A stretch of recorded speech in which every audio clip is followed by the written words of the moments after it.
One is lessons from the 2019 general election. The second, preparations for the 2023 general election, looking at early planning, the electoral legal framework, voter registration and permanent voters cards, election technology, expansion of voter access to polling units, inclusivity, recruitment and training of election staff, interagency collaboration and support, and finally, electoral operations and logistics. Number three, issues and challenges such as the prevailing insecurity and its impact on the election, general attacks on INEC facilities nationwide, violence during electioneering campaign, vote buying, electoral litigation and adjudication, prosecution of electoral offenses, and for many in this hall, the nagging question of diaspora voting. Now, these wide-ranging issues cannot be covered in detail, if at all, within the 20 minutes, or if Alex is flexible, 20 long minutes, which may be 25 or 30, that I have for my presentation. I will therefore highlight the more critical issues so that we can have more time for discussion. Actually, that's the part I like best, the discussion. I have prepared a 23-page lecture, a copy of which will be given to the organizers and will also be uploaded to the INEC website immediately after the presentation and discussion. Lessons from the 2019 general election. Preparations for the 2023 general election are largely being concluded and preliminary deployments already underway. Indeed, our preparations began quite early. One important lesson from 2019 is that early preparations for election provide opportunities for adequate planning, acquisition, and testing of systems. A second lesson from the 2019 election is that early choice of election technology management tools, especially the main election technology, is very critical for success. Their proper pilot testing and deployment are exceedingly important for a successful election. For election technology, early decision is central to maintaining its integrity, popularizing it among voters, and addressing any challenges that could arise. We know that political actors often try to undermine the process by attacking the technology, casting doubts on its suitability, bypassing its use, or indeed seeking to undermine its security.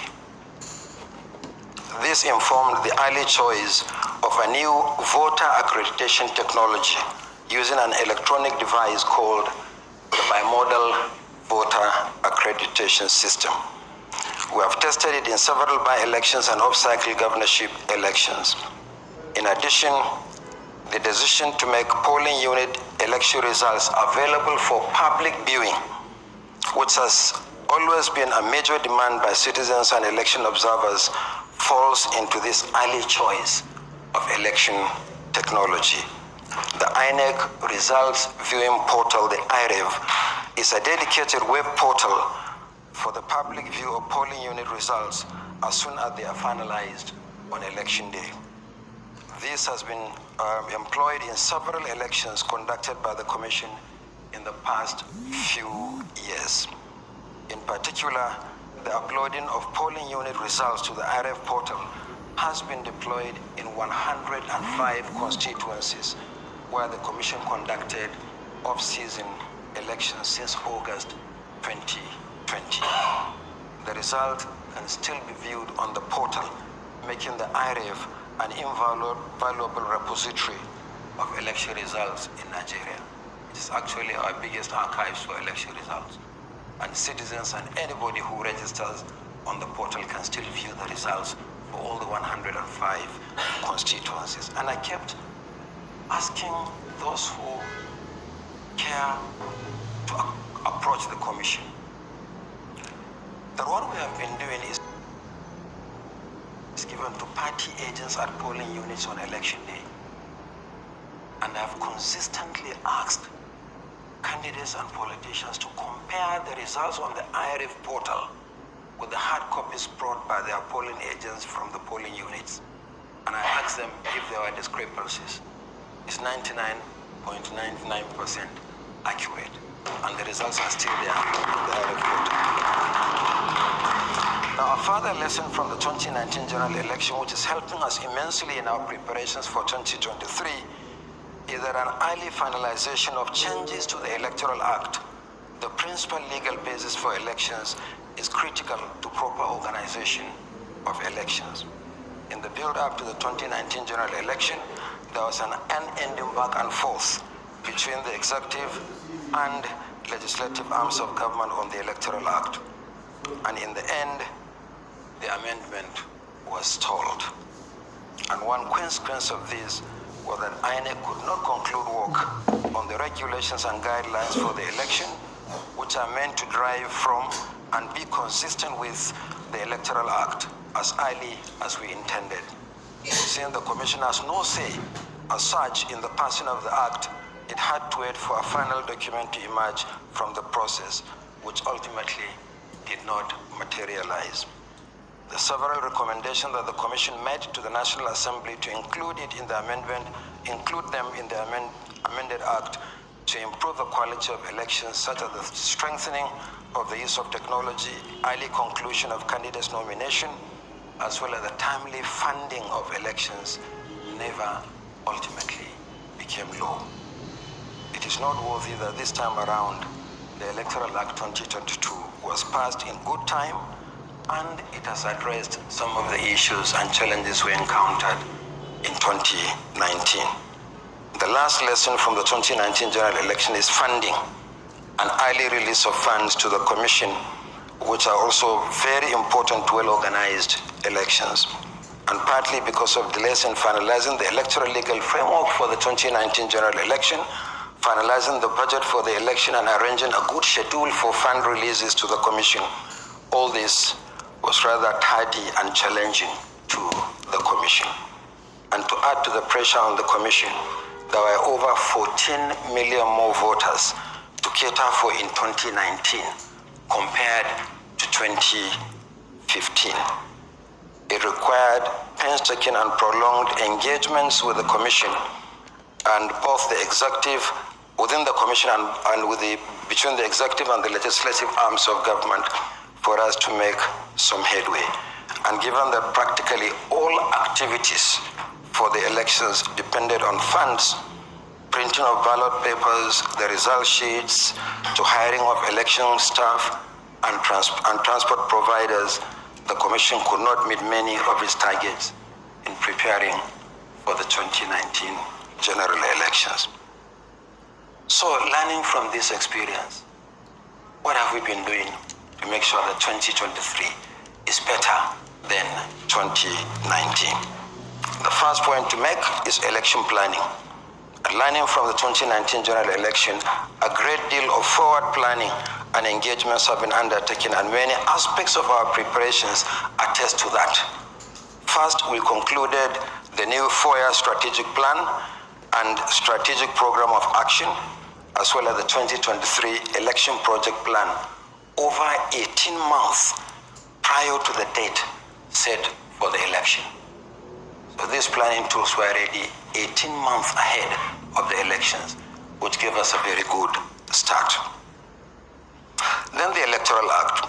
Elections are essentially anchored in law, and unlike the case with the 2019 general election, new Electoral Act was signed into law on Friday, 25th February 2022, exactly 1 year ahead of the general election, giving time for both the Commission and all stakeholders to fully acquaint themselves with the challenges in their responsibilities and functions. As an affirmation of our readiness for the general election, the Commission released a timetable and schedule of activities the following day after the law was assented to. It went into force after it was assented to by the President. The following day, on Saturday, 26 February 2022, the Commission released the timetable and schedule of activities.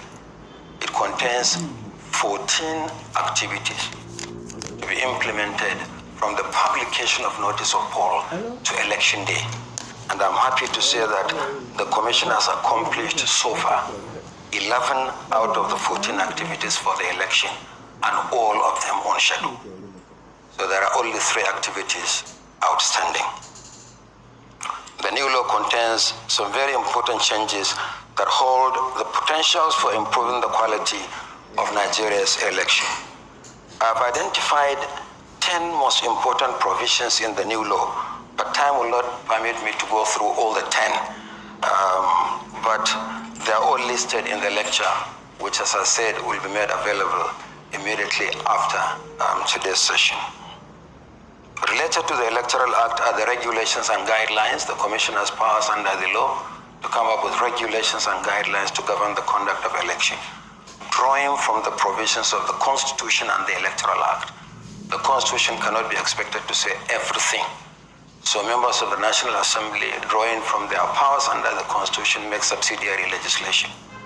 And then, in turn, even members of the National Assembly, through subsidiary legislation, cannot say everything about the conduct of elections. And in turn, they donated part of their powers to the Commission to make regulations and guidelines. Together, the 3 instruments are called the Electoral Legal Framework. So very quickly, for want of time, what have we been doing about perhaps the most important foundation for democratic elections, the registration of voters? You can't have a credible elections without credible register of voters. That is critical. Now, this has been a major component of our preparations for the election. The law requires the Commission to conduct voter registration on a continuous basis. However, the law also provides dates for suspension of the process to prepare for general election. Consequently, continuous voter registration, as we call it in Nigeria, or the CVR, was suspended on the 31st of July 2022 to resume after the general election. And I'm sure you must have heard about the provision of the law as to whether it is 90 days or not later than 90 days. I would leave it at that. If you have time, we can discuss it. There are some words used by the legal draftsmen that give the Commission flexibility. Sometimes it's not later than, sometimes it's not earlier than, sometimes it's on a particular date. But if there is time, we can take this up during discussion. The CVR, I said, was suspended on the 31st of July, and in 1 year, from 21st of June to the 31st of July, 12.2 million new voters were registered, out of which 9.5 million were validated after a thorough cleaning up of the data. We believe that the enthusiasm, especially among young people, was partly responsible for this surge, but they are also motivated, we believe, by the innovation of online pre-registration introduced by the Commission. For the first time, we introduced the online pre-registration of voters, where citizens can commence the process online, but they have to go to the physical or designated registration centers to conclude the process. This enabled intended registrants to commence the process online from a dedicated portal, book an appointment on the same portal, and finally appear in person at an INEC office to have their biometrics taken. The cleanup of the register was painstakingly conducted by the Commission because the automated biometric identification system, the ABIS, before now the Commission used the AFIS, the fingerprint identification system. But this time around we use the ABIS, meaning both fingerprint and facial. And that is what we're also using to accredit voters on election day. And all these innovations were all the work of INEC's own engineers in-house in the Commission. The machines may have been fabricated outside the country, but the design of the machines were done by our own engineers in-house. In fact, one of them said they are going to introduce a new biometric using body odor. I I said, please, not yet. Let's make haste slowly. But when he explained it to me, it sounded logical. He said, don't laugh, Chairman, because I said body odor is also biometric. He said, how does your dog recognize you? It's from your body odor. And that's why if another person walks to the house, it barks. When you move into the house, it wags its tail because it recognizes your body odor. I said, but for elections, let's wait, not now.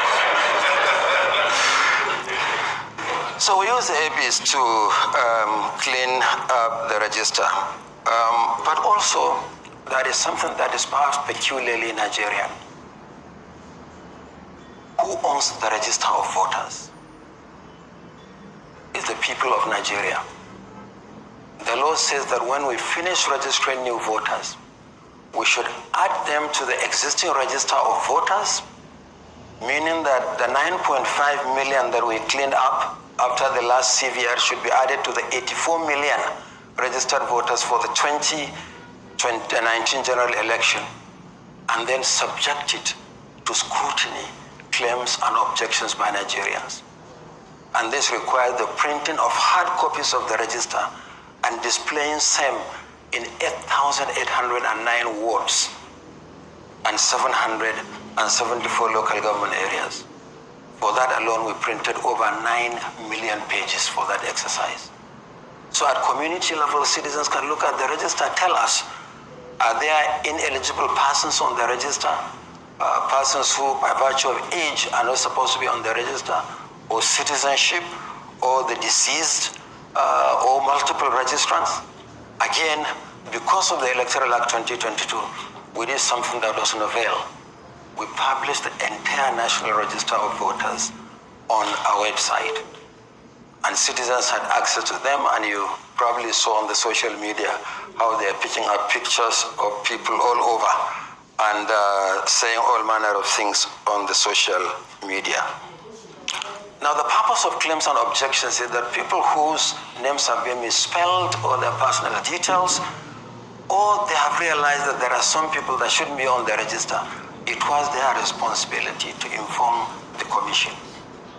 And there is a procedure for making these complaints. At the end of the exercise, over 53,000 names were annulled from the register as a result, essentially, of citizens' action. I want to say this, that the National Register of Voters in Nigeria is the largest database of citizens in Africa. And we believe that the core of it is solid.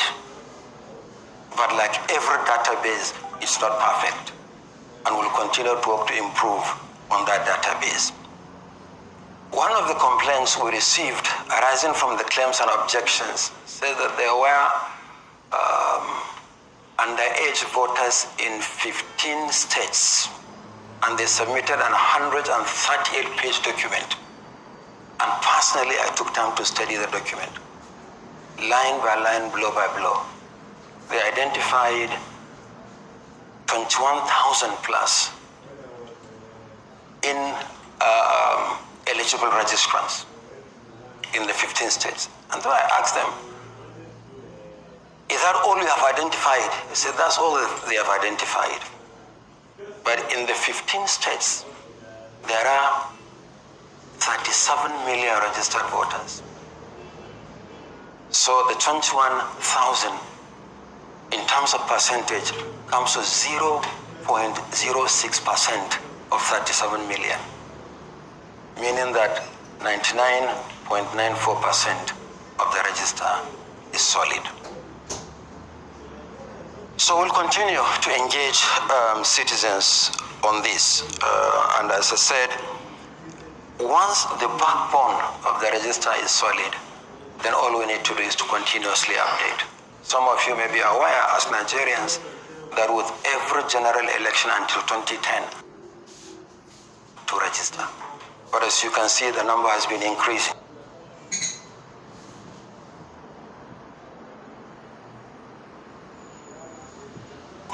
From about about 70 million in 2015 to 84 million in 2019 to 93 million for 2023. And who knows what the register of voters will be next election in 2027. So Nigerian law requires that voters must possess the voters card, what we call the permanent voters cards or the PVCs, to be able to vote. And following the cleaning up of the register, the cards for both new and old voters, the law said that even if your name is misspelled during the CVR, go and get a new card. INEC will correct the misspelling and print a new card for you. So we have reprinted those PVCs and we have made them available for collection. When we started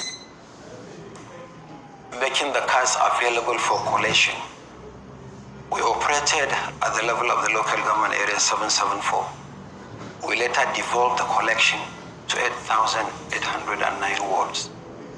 Only last week we extended the collection at ward level and overall also extended the collection until the 29th of this month. However, the process is still ongoing and is going to go on, and we are encouraged by the kind of numbers we are seeing. The figures I received yesterday from Lagos shows that over 600,000 cards have been collected in the last 1 month alone in Lagos. Lagos has the highest number of registered voters, but by the same token also the largest number of uncollected cards in the country. But probably now with what is happening, the largest number of collected cards in the country. And we have warned our staff because we have had so many complaints in the field, bottlenecks having to do with sundry allegations of extortion by our own staff. We'll investigate and deal with it. Or inducement by some people, registered voters, induce the officials. Please, I don't want to waste my time hanging around. Take this. Here is my temporary voter's card. Here is my telephone number. As soon as my card is available, call me. This one is also illegal, and the commission is prepared to deal with it. And then we also had complaints about discriminatory issuance of PVCs in some locations. And these are allegations that we're also going to deal with. In fact, we have already issued a circular to all our state offices. The resident electoral commissioners should keep their eyes on these processes to ensure that every registered voter gets his or her card. But there will be no collection by proxy. That's why we have moved away from collection, from distribution to collection. If we were to distribute, all the cards will go. In 1 week, all the cards will leave INEC office, but they may end up in the wrong hands. But we are putting the onus on the registered voter to collect his or her card. So the emphasis is not on distribution of cards, but on collection of cards. Next, I go to what many of you are interested in, I'm sure, hearing from the commission, and that is on election technology. Now, in order to avoid the usual challenges with the application of new technologies, the Commission introduced and tested our innovations for election early enough. There are 3 critical components. The first one is the INEC voter enrollment device. It's called the IVED, for improved registration of voters. It's the same beavers. But when we register voters, there are peripherals we add. We add the fingerprint scanner and a thermal printer. So that we can register, take the fingerprints, and also print the temporary card. Then we have the INEC bimodal voter accreditation system for both voter accreditation and transmission of results for collation, and then the IREV, the INEC Result Viewing Portal, to offer public access so that citizens can view results at polling units.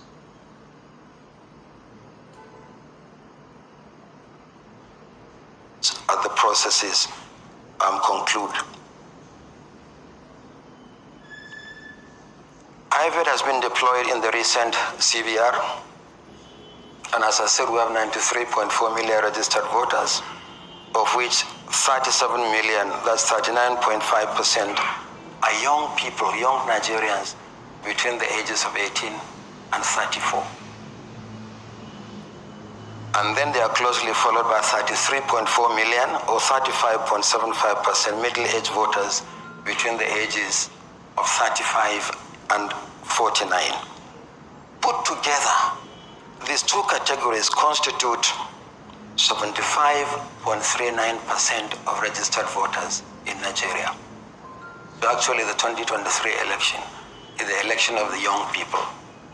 But they have the numbers. Even the majority of the PVCs collected actually are collected by young people. So out of the 93.4 million, 70.4 million registered voters are between the ages of 18 and 49.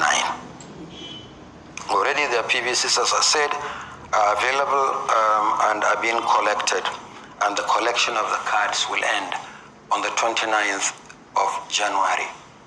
We have to end it because before the election, we'll publish the number of PVCs collected on polling unit by polling unit basis nationwide. So I'll skip the other thing about electoral operations and logistics, but let me go to inclusivity before I round up inclusivity and diaspora voting. Our commission remains fully committed to making Nigerian elections inclusive. Inclusive elections constitute an essential part of democracy, and that's the reason why in our commission we regularly speak of our commitment to free, fair, credible, transparent, verifiable, and inclusive elections. And over the years, we have worked with various stakeholders to increase the participation of young people and women. Participation in the process, it may not necessarily be participation in elective offices. Under our constitution, no one can contest election unless and until he or she is sponsored by a political party. And we have been engaging with the political parties to see what we can do together in that respect. And then the work of the Not Too Young to Run movement did a lot in reducing the age requirement for contesting some electoral positions, which actually underscores the Commission's youth policy. In addition, the Commission has a gender policy introduced way back in 2012 to guide or provide a fairer working environment for women in the Commission and in the electoral process, and we remain committed to these policies. But in addition to that, we have been engaging with the disability community nationwide. Only last week, we met with Inclusive Friends and the Albino Foundation, and we're going to be providing a lot of assistive devices, both as a requirement of the law and as a practice.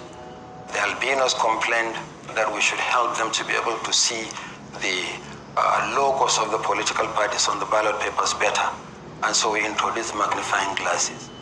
For the blind that could read Braille, we introduced Braille jacket. And then for the deaf, they said they could see and they didn't need those assistive devices. They asked what... And that is Mahmud Jaga, the INEC chairman. And that is Yakubu Jaga,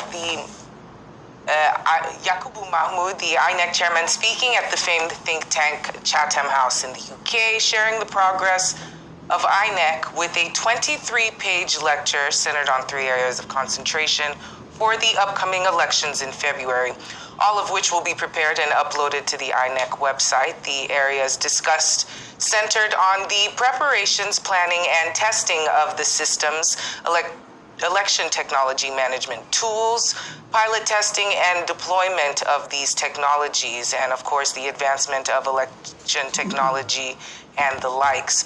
Also the identifying and ironing out of issues and challenges, including the increased insecurity and attacks, violence, vote buying, and election adjudication.